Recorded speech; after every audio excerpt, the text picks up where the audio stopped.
So, how might President Joe Biden direct the US military, and what are the most pressing threats?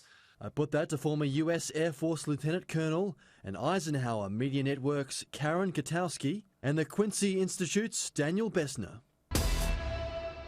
Well, firstly, give us your take on Trump's recent changes at the Pentagon. There's been a few high-profile exits and even suggestions of a coup. What do you reckon is actually going on? I think President Trump is attempting to make sure that his legacy is closer to what he promised his supporters it would be.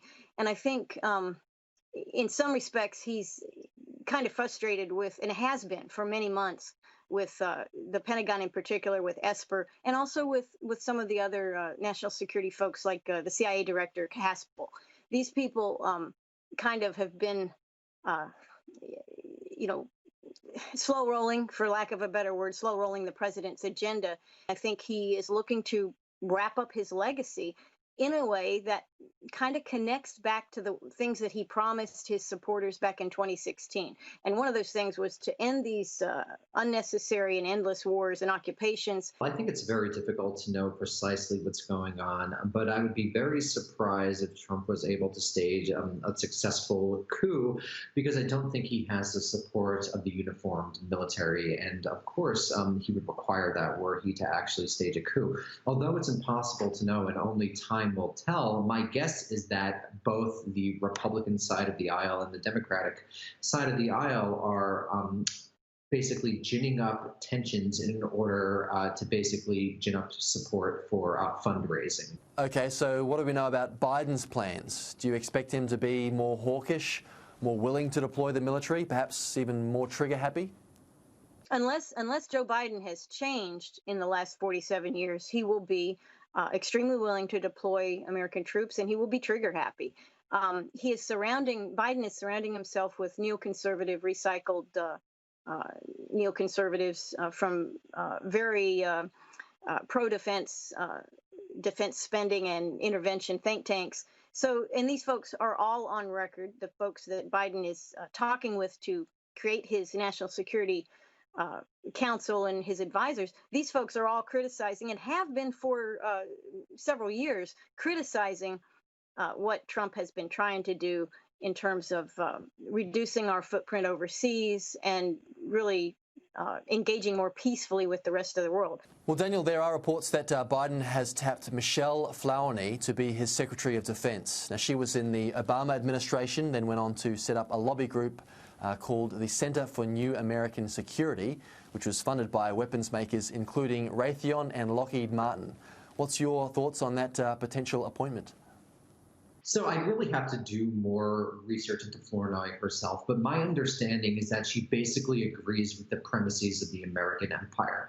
And so to me, I really want to stress that this is the fundamental issue, that we have in this country created a global structure in which there's hundreds of military bases compared to China, which has one in Djibouti, or Russia, which has far fewer than the United States. And I really think that now in the 21st century, as the United States experiences relative decline, as many of its allies in Europe and East Asia have become richer over the last several decades, it's really time to rethink whether the United States should be the prime military power in the world. And I don't think Flournoy is going to do that. Now, often when we talk about things like military posture, it can all get a bit abstract and we can lose sense of it all. But this is literally life and death stuff, isn't it? It's essentially about determining who we kill and what warrants war. Now, there's a new bloke taking over the world's most powerful military at a time of great geopolitical tumult. How hopeful are you that Joe Biden will keep relative peace? I don't trust Joe Biden to keep peace because I don't trust his thought processes. I'm not sure he's competent to be president, and I certainly don't think that Harris, as vice president, adds very much to that picture of competency in terms of foreign policy. So I am concerned that left to their own devices, a dangerous situation, as you put it, will be made more dangerous for us and for people around the world. And I think that Biden's instincts are terrible. They are dangerous, but I think that they will be constrained by the situation he's operating out of, a situation of not owning the Senate, which does have power of foreign policy? It's interesting. So I think there's a couple of tensions that Biden is going to have to deal with. On one hand, particularly during the early part of the coronavirus, he adopted fairly anti-Chinese rhetoric. And I think that would be a problem because one of the things that I think the United States president should avoid in the future is trying to gin up tensions with China. I think that there are a number of global issues, most importantly climate change, but also pandemics and wealth and income inequality that the United States is going to have to deal with China in order to address in a substantive way.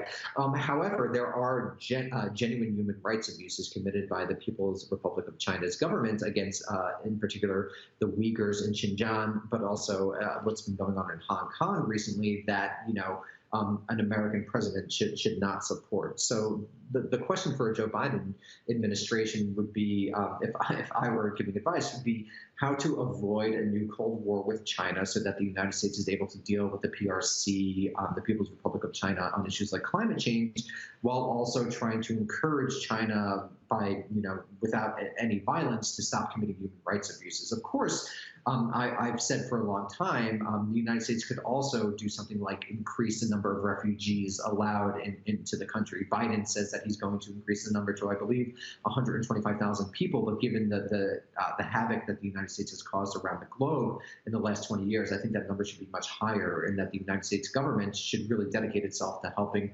refugees who have been deracinated as a direct result of the U.S. action, let's say, in the Middle East or in Iraq.